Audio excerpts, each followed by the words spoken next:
wa ala alihi wa sahbihi wasallim. Bapak Ibu sekalian rahimakumullah, tema kajian kita pada malam ini adalah kita akan berbicara tentang seputar berbuat baik kepada orang-orang terdekat, kepada orang-orang yang masih ada kaitan dengan kita, ya, yaitu orang tua kita, kemudian pasangan kita, kemudian anak kita, kemudian kerabat kita, kemudian baru melebar Bapak Ibu. Jadi di dalam syariat agama kita, di dalam syariat Islam, perintah berbuat baik itu justru yang paling utama dahulu adalah kepada orang-orang dekat, ya. Kepada orang-orang dekat kita. Di sinilah anehnya sekarang Bapak Ibu. Kadang ke orang lain nyo bisa elok Pak, ya, ke orang gaya nyo nak bisa elok dah. Ke orang lain hanya santun, tapi tidak ke keluarganya. Ke bini orang kadang-kadang senyum Pak, bininya buduk-buduk situ. Bini orang ditanya lah makan tadi, bini orang ditanya lah makan, bininya tidak pernah ditanya dah Pak. Aneh Bapak Ibu sekalian. Jadi penyakit seperti ini banyak Bapak Ibu, ya. Berbuat baik itu yang paling utama adalah kepada keluarga sendiri, baru melebar Bapak Ibu, ya. Jangan terbalik. Kepada orang kita berbuat baik, kepada orang kita ramah, kepada orang kita senyum, kepada orang kita suka menolong, tapi kepada keluarga sendiri malah tidak peduli sama sekali.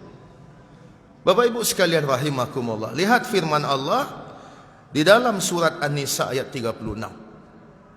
Apa kata Allah Subhanahu wa taala? Wa'budullah wala tusyriku bihi syai'a wabil walidaini ihsana wabidhil qurba, ya. Apa kata Allah? Wa'budullah, sembahlah Allah, wala tusyriku bihi syai'a, jangan syarikatkan dia dengan apapun. Ini perintah Allah yang paling utama, dan pertama itu adalah perintah mentauhidkan Allah. Sesudah itu apa? Wabil walidaini ihsana, dan kepada kedua orang tua hendaklah kamu berbuat ihsan. Ihsan ini susah diterjemahkan baik Pak Ibu. Makna ihsan itu tidak bisa diwakili oleh kata-kata baik Pak. Cuma agak payah mencari kata yang mirip Pak, akhirnya disebut sajalah baik, ya. Wabil walidaini ihsana wabidhil qurba, dan kepada orang-orang dekat. Kemudian Allah sebutkan pula di dalam surat Al-Baqarah ayat 83. Apa kata Allah? Wa idh akharna mitsaqa bani Israil, dan ingatlah ketika kami mengambil janji dari Bani Israel, ya. Apa janji yang Allah ambil? La ta'buduna illallah, jangan kamu beribadah kecuali hanya kepada Allah.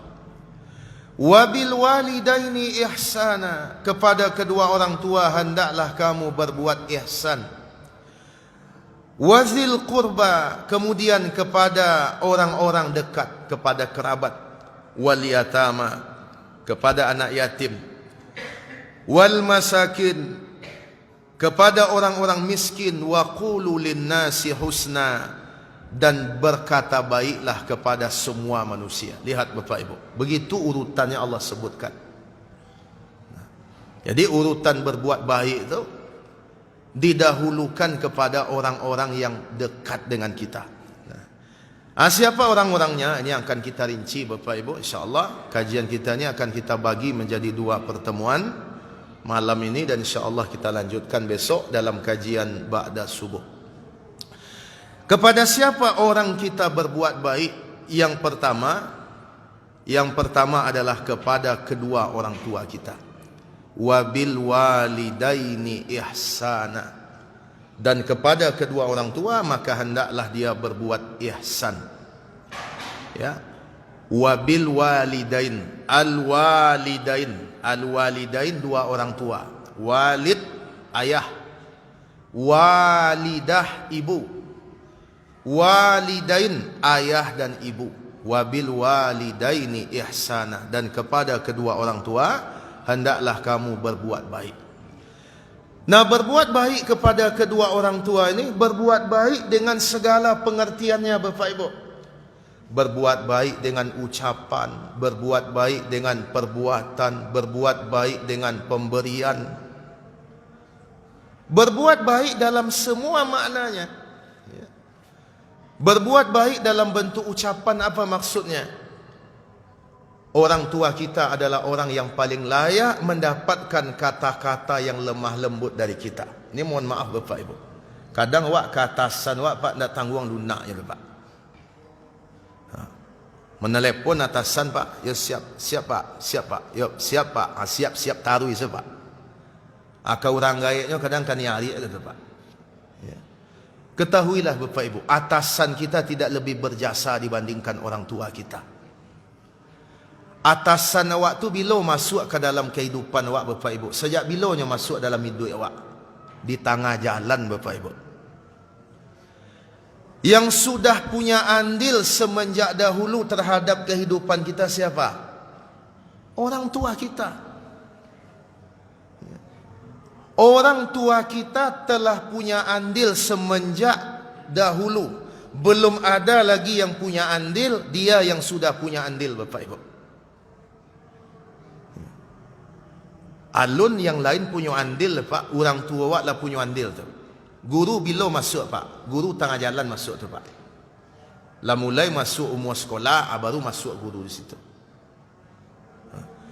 Kawan bila punya andil, ala mulai awak bermain-main, baru kawan masuk di situ. Orang tua semenjak awal Bapak Ibu sekalian. Tidak ada manusia yang lebih berjasa di dalam kehidupan kita sesudah Rasulullah sallallahu alaihi wasallam kecuali ayah dan ibu kita. Itu yang harus kita ingat Bapak Ibu sekalian. Jangan sampai untuk orang punya waktu. Jangan sampai untuk kawan ada waktu. Jangan sampai untuk pekerjaan ada waktu. Jangan sampai untuk organisasi ada waktu. Tapi untuk orang tua tidak ada waktu. Malah kalau orang tua awak Pak Ibu menelpon, bila pulang, kalau lah ditanya bila pulang Pak, berfikirlah itu. Nyo kadang orang tua ke Pak, inyo meminta tu tidak pakai bahasa meminta dah. Bila pulang, anyo minta pulang betul tu. Aturlah waktu lah. Atau awak memakai satu pakaian, kecik ayahnya, rancak baju mana? Di mana bali ko? Tu minta nama tu Pak. Aku ndak ada anak yang polos Pak di situ bali keciknya. Tu luri tabung namanya tu. Tidak mengerti dah. Ni orang tua ko meminta kadang yang ndak pakai bahasa meminta dah Pak Ibu. Ya. Saya punya seorang kawan Pak Ibu, luar biasa sekali Pak. Salah satu bentuk bagaimana beliau berbakti kepada orang tuanya. Itu kalau orang tuanya menelpon Pak Ibu ya. Menelpon. Orang tuanya tu lama Pak. Menelpon ko lama. Di padian si orang tua nelpon Pak. Pokoknya cerita orang geknya Pak. Di padian situ. Dia biarkan saja. Dia tidak akan menyela ucapan orang tuanya. Abi ko, iyo mak. Amat mengecek juga mak ko, iyo mak. Pokoknya sampai orang tuanya sendiri yang memutuskan telefon itu, baru dia putuskan. Ada awak enggak Pak? Sedang mengecek je orang gaib pakai apa Pak? Babunyi apa cek lai piti masuk Pak. Sebentar yo mak yo, matian apa Pak? So bayangkan. Dan saya merasakan sendiri Bapak Ibu, orang itu akan datang dan pergi Pak. Tidak ada yang akan benar-benar tulus mencintai kita kecuali orang tua kita. Kawan tu datang dan pergi Bapak Ibu. Dakik mana awak berkawan Pak, ujung-ujungnya ada masanya mungkin awak tak berkawan dengan oleh. Ada masanya Bapak Ibu. Karena itu jangan kita sangat dekat dengan orang lain sementara dengan keluarga kita tidak, terutama orang tua kita. Kebaikan pertama yang kita berikan kepada orang tua kita di antaranya adalah kebaikan dalam bentuk ucapan. Dalam bentuk ucapan. Kemudian yang kedua, kebaikan dalam bentuk perbuatan. Dalam bentuk perbuatan. Jadikan orang tua kita itu Bapak Ibu seperti raja. Selama mereka tidak menyuruh kita kepada maksiat, taat dan patuhlah kepada mereka. Selama mereka tidak menyuruh kita berbuat maksiat. Jadikan orang tua kita itu seperti raja. Karena memang tidak ada yang lebih pantas untuk kita muliakan, melebihi kita memuliakan orang tua kita. Kadang-kadang orang Bapak Ibu sekalian, mohon maaf, kadang mengecek ke orang tua, tak sopan. Kadang berbicara kepada orang tua dengan bahasa yang tidak bagus. Sekalipun orang tua kita salah Bapak Ibu, tetap kita harus menghargai mereka. Bukan kita membenarkan kesalahan mereka, bukan. Lihatlah bagaimana Nabi Ibrahim ketika beliau berdakwah kepada ayahnya. Ayahnya kafir. Apa kata Nabi Ibrahim kepada ayahnya? Idh qala li abihi ya abati lima ta'budu ma la yasma'u wa la yubsiru wa la yughni anka syai'a. Nabi Ibrahim berkata, ya abati. Abati ini Pak dalam bahasa Arab, ini adalah sebutan ayah yang paling tinggi Pak. Abati ya. Abati itu sebutan ayah yang paling tinggi ya. Itu menunjukkan betapa cinta, betapa hormat, betapa memuliakan. Itu abati namanya ya. Makanya kalau Pak Ibu lihat videonya Ustaz Khalid Basalamah, anak beliau memanggil beliau itu abati ya. Kalau abi itu sebutan paling bawah Pak, abi ya.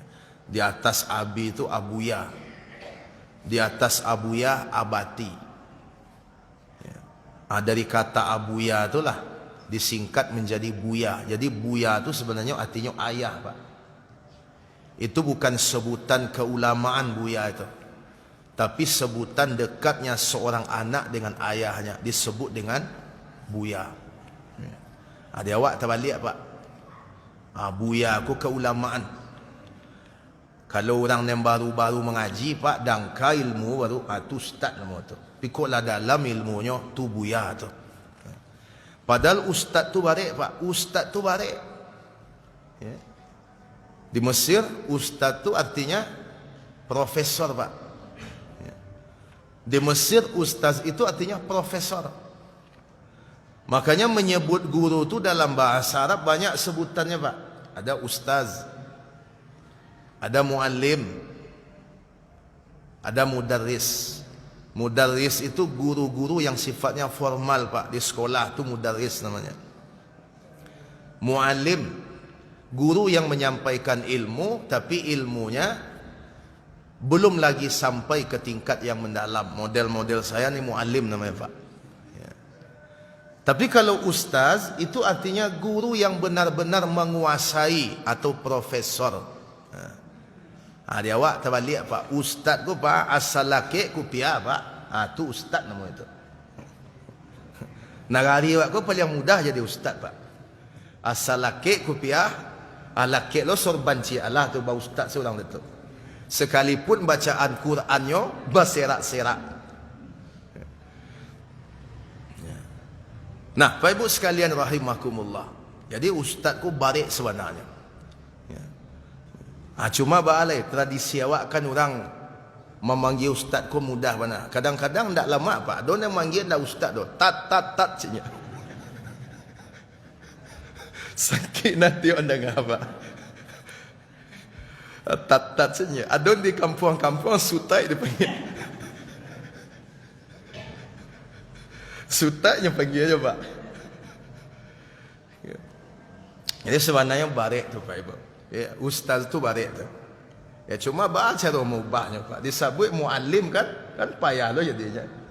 Ya. Jadi abati itu sebutan yang paling tinggi. Lihatlah Nabi Ibrahim sekalipun ayahnya kafir, tapi tetap beliau hormat kepada ayahnya, memanggilnya dengan panggilan yang terbaik. Contohlah akhlak Nabi Ibrahim ni. Ini tidak Pak Ibu, mohon maaf, kenal dengan agama, sering ngaji Pak, tapi kasar kepada orang tua. Malah kenamu orang tua Pak, menerima apa yang awak sampaikan. Orang tua tu Pak Ibu, kalau kita menyampaikan dengan kasar, yang muncul darinya adalah kesombongan. Cubalah orang tua awak salah Pak, tu diajar dia awak bahasa kurang rancak lah awak kecilnya. Tentu dia orang dulu terciri dan sebut nang dulu mah kecilnya. Nyo buka sedonya tu Pak. Bapak Ibu sekalian rahimakumullah. Demikian juga di dalam pemberian. Pemberian yang terbaik itu adalah pemberian kepada keluarga. Dan salah satu di antara pemberian terbaik kepada keluarga adalah kepada orang tua. Percuma awak kayonya Pak Ibu, kalau orang tua tak ada mendapat dari awak, percuma Pak Ibu sekalian. Ya. Percuma. Orang payah duitnya, amuah bau payo sekuat kemampuannya, bisa mendapatkan apa yang diinginkan oleh orang tuanya. Ini tidak ada orang Bapak Ibu. Dia punya harta yang banyak, dia punya kemampuan, tapi dia pelit kepada orang tuanya. Tidak mau berbagi dengan orang tuanya. Sementara untuk hobi-hobinya Pak, untuk bali burung, didengar suara kicau-kicaunya tu Pak, 20 juta teloknya bali itu. Tetapi untuk orang tuanya tidak ada dia seperti itu. Padahal di antara pemberian terbaik adalah pemberian kepada orang tua. Nah, orang tua ini, berbakti kepada orang tua ini adalah berbakti kepada ayah dan ibu. Ibu dan ayah, bukan kepada salah satu. Ini perlu juga saya sampaikan nih Pak Ibu. Sebab banyak anak-anakku kalau berbakti Pak, dia dan tekana adanya ibu seciknya Pak. Anak napakku agak kurang. Malah yang pernah lagi menyedihkan Pak Ibu, ada apa-apa curhat kamu Pak. Ibu nak tiap Pak kok. Anakku menelpon ke kampung. Nemangki ape ku apaknya. Assalamualaikum. Waalaikumsalam. Oh ayah ya. Ada ayah kecilnya. Bayang tu Pak. Baru siap Paknya mangki ape Pak ditanya mak langsung. Itu ke dalam Pak mata tu Pak.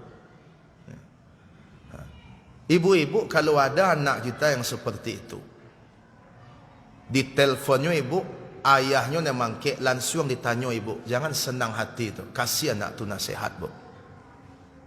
Besok kalau menelepon ayah mangke mengecek jo ayah ya. Tanya khabar ayah tu. Lai sehat badannya. Lah makannya, jualnya makan. Lah puwe mengecek ndak bahas sudah tu Pak. Ada ayah baru ditanya model tu.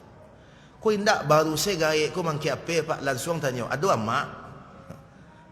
Jadi seolah-olah orang gaeknya cik saja Pak. Itu keliru Pak Ibu sekalian. Memang betul ada hadis Nabi yang menyebutkan ketika sahabat bertanya kepada Nabi, Ayuna, siapa manusia yang aku diperintahkan berbuat baik kepadanya? Apa jawaban Nabi ketika itu? Ummuka, ibumu. Kemudian ditanya lagi, siapa lagi? Ummuka, ibumu. Kemudian ditanya lagi, siapa lagi? Ummuka, ibumu. Kemudian yang keempat ditanya lagi, siapa lagi? Abuka, ayahmu. Tapi hadis ini sama sekali tidak melecehkan bapak-bapak. Itu yang harus dipahami. Kadang-kadang banyak orang salah paham dengan hadis ini. Sehingga yang terjadi, ayah itu menjadi remeh jadinya. Karena cuma disebutkan satu kali. Padahal kalau kita lihat di dalam syarah dari hadis ini, kenapa ibu disebutkan 3 kali, ayah disebutkan 1 kali? Karena 3 yang ada pada ibu, 1 yang ada pada ayah. Mana yang ada pada ibu? Yang pertama, dan hamil ibu. Yang hamil ibu. Yang kedua, yang melahirkan ibu. Tu barik tu pak. Barik tu. Tak percaya pak, cuba dia pak. Makanya sayangi isteri tu. Besok kita sampaikan Pak Ibu, bagaimana Rasulullah terhadap isteri-isteri beliau. Rumah tangga Nabi, adakah seketik masalah jo isteri? Ada, tapi bah cara Nabi menyelesaikan. Ya. Jadi pertama, yang hamil ibu. Yang kedua, yang melahirkan ibu. Yang ketiga, yang menyusui ibu. Tiga ni ada pada ibu. Sekalipun yang nomor 3 ke pak, kadang-kadang kinilah banyak digantian dari binatang pak. Dan itu tidak bagus. Itulah mudaratnya wanita kalau bekerja pak. Secara medis bapak ibu, ASI itu menurun. Sifat yang punya air susu itu menurun kepada yang disusui. Makanya kenapa Rasulullah dulu dicari ibu susuan yang baik akhlaknya, Halimah tu. Halimah tu wanita yang baik akhlaknya dari Bani Sa'ad. Halimah tu Sa'diyah. Karena yang punya ASI tu pak, sifatnya tu menurun. Makanya sedapat mungkin para ibu menyusui anaknya selama 2 tahun penuh. Sudah tu kalau diagi susu tambahan dah ada. Tapi nan 2 tahun tu jangan. Aku ndak diagi susu jawi pak, susu formula. Makanya sifat jawi menurun. Cedeklah ketika anak-anaknya main ape pak, minta ape tu, siku ape tu, kecil anaknya. Oh kecilnya. Tu suara jawi tu pak. Keluar suara jawi tu. Besok kalau ada anak awak diminta apa keluar suara bentuk tu pak, akan lah tu pak. Lain tak itu bagi dulu ya. Jadi 3 yang ada pada ibu. Pertama, ibu yang hamil, ibu yang melahirkan, ibu yang menyusui. 1 yang ada pada ayah, apa itu? Nasab. Di nasab itulah tertumpang tanggung jawab, di nasab itulah tertumpang nafkah. Jadi disebutkan ibu 3 kali, ayah 1 kali, bukan bermakna melecehkan para ayah, tidak. Malah kalau dicari hadis lain Bapak Ibu, ya, supaya awak berimbang pula. Bagaimana pada masa Nabi SAW ada seorang anak yang mengadukan ayahnya kepada Nabi dengan sebab ayah itu mengambil harta anaknya. Jadi ada seorang anak laki-lakinya kaya, bapitih, tapi nya tak peduli ke ayahnya, ke orang tuanya, ke paknya. Sehingga suatu saat ada kesempatan harta dari anakku diambil dia paknya. Ketahuan dia pak ke, dia anaknya. Dilaporkannya ke Nabi. Dicerituan napaknya mencilok. Ditanya oleh Nabi kepada ayah itu, benar kamu mengambil harta anakmu? Benar wahai Rasulullah. Kenapa kamu mengambilnya? Disabut dia pak, wahai Rasulullah, sejak muda saya habis untuk dia, untuk membesarkan dia, untuk membiayainya. Saya senangkan dia, saya berkorban untuk dia. Dewasa dia, sukses dia, ekonominya, kaya dia, tidak ada kepeduliannya sedikit pun kepada saya. Tidak ada teragaknya baragi kambuh ya Allah. Rasulullah kemudian bertanya kepada anak itu, benar kamu seperti itu? Tidak dapat jawab tu Pak Ibu. Maka akhirnya apa kata Nabi? Anta wa maluka li abika. Kamu dan hartamu adalah milik bapakmu. Bayangkan. Tak ada dihukum apa tu dah. Tapi apa-apa jangan salah faham lu hadis ko Pak. Habis ko maliang piti anak saya kata jawab lagi. Ya, jangan salah pula memahami hadis ni. Artinya ayah tu punya kedudukan tinggi pula di dalam syariat Islam. Jadi jangan sampai kita salah memahami hadis tadi. Ibumu, ayahmu. Akhirnya apa aku leceh se Pak. Tapi ada apa-apa yang cadik Pak. Ada apa-apa yang cadik. Ditanya ke anaknya, nak, kepada siapa disuruh berbakti nak? Ibumu. Siapa lagi nak? Ibumu. Siapa lagi nak? Ibumu. Siapa lagi nak? Ayahmu. Berapa ibu nak? 3. Ibumu berapa sekarang? 1. Berarti kurang 2. Cadik Pak ke Pak?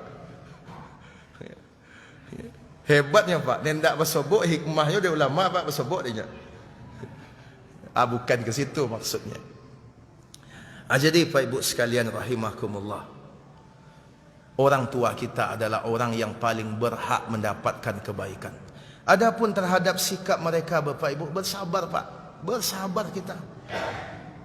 Ya. Apapun sebutan orang tua kita terhadap kita, bersabar. Ya. Bersabar Pak. Saya punya seorang guru. Bagaimana dia punya kedudukan terhormat Pak. Tapi tiba maknya memanggilnya Pak. Tak ada Pak, sabut nama saja. Malah di pawang saya bilang tiba. Tak ada salah dengan dia Pak. Kalau orang tua kita yang memanggil kita Bapak Ibu, biarkan saja. Selama sebutan itu bukan sebutan kekafiran, bukan sebutan kemunafikan, bukan sebutan kefasikan, rendahkan diri kita di hadapannya. Rendahkan. Lihatlah salah seorang tabi'in. Beliaulah sebaik-baik tabi'in, Uwais Al-Qarni. Coba bayangkan. Bagaimana Uwais Al-Qarni ini sebenarnya punya peluang untuk berjumpa dengan Nabi Bapak Ibu. Karena hidupnya sezaman dengan Nabi. Hidup sezaman dengan Nabi. Jadi Uwais Al-Qarni ini satu syarat untuk menjadi sahabat itu yang tak terpenuhi Pak. Makanya tak disebut sahabat. Karena Uwais tidak sempat bertemu dan berjumpa dengan Nabi. Padahal sezaman. Pernah Uwais datang ke Madinah, ternyata Nabi tidak sedang berada di tempat. Dan ketika Uwais berencana lagi untuk menemui Nabi, ternyata dia terhalang karena kesibukannya mengurus ibunya. Sampai akhirnya Rasulullah meninggal. Tapi Rasulullah pernah berpesan kepada Umar, apabila kamu pergi ke negeri Yaman, ada di situ satu kabilah namanya Qaran. Di situ ada seorang pemuda namanya Uwais. Di punggungnya ada bekas kayak penyakit kulit Pak. Ada bekas ketek. Gak balang kulitnya seketek. Sekadang koin. Apa kata Nabi kepada Umar? Apabila kamu bertemu dengan orang yang bernama Uwais, maka mintalah doa kepadanya. Karena sesungguhnya dia memiliki doa yang mustajab. Coba bayangkan. Orang sekelas Umar bin Khattab disuruh minta doa kepada Uwais Al-Qarni. Coba bayangkan. Saya yakin Bapak Ibu, potensi kita beramal ni beda-beda Pak. Ada awak yang kaya bisa beramal dengan harta. Ada awak yang punya ilmu, dalam ilmunya maka ada peluang amal dalam dakwah dan mengajar. Tapi mungkin ada kita yang tidak di harta dan tidak pula di ilmu. Ambil peluang ini Bapak Ibu. Ya. Jangan remehkan Pak. Belum tentu kita yang punya ilmu, kemudian banyak sedekah, lebih tinggi kedudukannya dibandingkan saudara kita yang mungkin sedekahnya tidak banyak, kemudian ilmunya tidak banyak, tetapi dia begitu takzim dan berbakti kepada orang tuanya. Sebab peluang amal kau Pak Ibu macam-macam Bapak Ibu. Peluang amal kau macam-macam Pak. Tengoklah para sahabat, amal-amal mereka kan bervariasi pula. Sahabat terkenal dengan bidangnya masing-masing. Ada Umar bin Khattab, terkenal dengan ketegasannya. Ada Abu Bakar, terkenal dengan kewibawaannya. Ada Utsman bin Affan, terkenal dengan dermawannya. Ada Ali bin Abi Thalib, terkenal dengan keberaniannya, terkenal dengan keilmuannya. Makanya kalau awak tidak bisa mengambil sebuah peluang amal, bukan karena kita tidak mau, tetapi kita tidak mampu melakukannya, maka ambillah peluang amal berbakti kepada orang tua kita. Lihatlah Uwais Al-Qarni. Lihat Uwais Al-Qarni, Bapak Ibu sekalian. Sampai-sampai sekelas Umar bin Khattab diminta supaya minta doa kepada Uwais Al-Qarni. Jadi Bapak Ibu sekalian rahimakumullah, bagi yang masih punya orang tua Bapak Ibu, sempatkan untuk pulang kampung secara berkala. Apalagi kalau orang tua lah bertanya, Pak, bila pulang? Jangan dipikir dah tu, Pak. Ambo mohon maaf Pak Ibu, kadang-kadang ambo sekali ada masalah dengan jadual tu. Kalau orang tua lah bertanya bila pulang, berarti orang tua menginginkan ambo pulang. Kadang ambo cancel jadual, minta izin. Kadang ada pengurus yang mengerti, Pak. Ada yang tidak mengerti. Lah dikecian dia, Pak, orang dia ambo menyuruh pulang, Pak. Tapi ustaz lah berjanji siko. Pernah kejadian, Pak, dikirim lo kambo video munafik, Pak. Coba bayangkan tu. Ambo tidak bisa, Pak, orang tua ambo menyuruh ambo pulang. Mohon maaf ambo ni segadang-gadangnya. Kecewanya, lambo kecian dia menyuruh ke orang tua ambo, Pak. Orang tua ambo dia menyuruh. Ambo minta izin. Awalnya lain dapat dia. Tapi sudah tu ketek saya tanya, dikirim lo video, Pak. Ciri-ciri orang munafik. Itu video kirim ke Pak. Satu, apabila berkata bohong, berjanji ingkar, apabila dipercaya khianat. Padahal ambo sudah buat janji dia, Pak. Sudah tu ambo batalkan dengan sebab ambo akan pulang kampung. Dikirim video tu ke ambo. Apa maka suitnya tu? Kalau setahun sudah tu dikirim, Pak, tidak ada, Pak, tidak nyambung. Iko bisu dikirim video tu, Pak.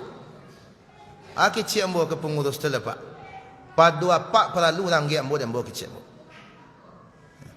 Ambo kenal dia, Pak, baru ke petang ke baru. Jadi kadang kita tidak bisa menyenangkan semua orang, Bapak Ibu. Tidak bisa, Pak. Kalau kita harus memilih siapa yang akan kita senangkan, maka pilihlah untuk menyenangkan orang tua kita. Tidak bisa kita menyenangkan semua orang, Bapak Ibu. Mohon maaf, ambo kalau ambo perturutkan kegiatan Ramadan ke, Pak, kegiatan dakwah Ramadan ke, mungkin tidak ada waktu untuk pulang kampung, Pak. Selagi orang tua masih hidup. Selagi orang tua masih hidup. Jadi kita tidak bisa menyenangkan semua orang, Bapak Ibu. Tidak bisa menyenangkan. Seingat dengan perkataan Imam Syafi'i, apa kata beliau? Ridwan nas ghayatul la tudrak. Kesukaan semua manusia adalah impian yang tidak akan bisa kamu dapatkan. Kasanang orang jawab sadonya, Pak. Kapueh orang jawab sadonya. Tidak mungkin. Jadi Pak Ibu sekalian, sesibuk apapun kita, apalagi kita masih punya orang tua, Pak. Apalagi nama rantau-rantau tangguang, ya.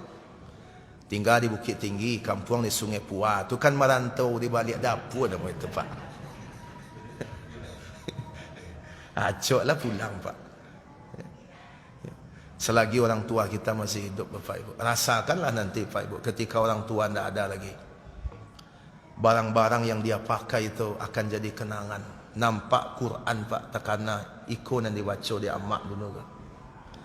Nampak kursi, Pak, di siku amak duduk dulu, kan. Nampak telah kurang air kau dipakai di amak solat ke? Rasakanlah nanti. Karena itu selagi masih hidup Bapak Ibu, manfaatkan. Dan sekurang apapun orang tua kita, karena tidak semua kita punya orang tua yang ideal Bapak Ibu. Ya. Mungkin awak condong ke agama Pak, orang tua belum tahu lah Pak, belum tentu lagi. Coba belajar dari Nabi Ibrahim. Padahal Nabi Ibrahim tu seorang Nabi, ayahnya penyembah berhala, bisa lembut ke ayahnya. Awak anda Nabi tu Pak, apa awak nak lu penyembah berhala tu? Masa kasar-kasar ke orang tua? Lihatlah bagaimana sahabat Abu Hurairah berdakwah kepada ibunya dengan bahasa yang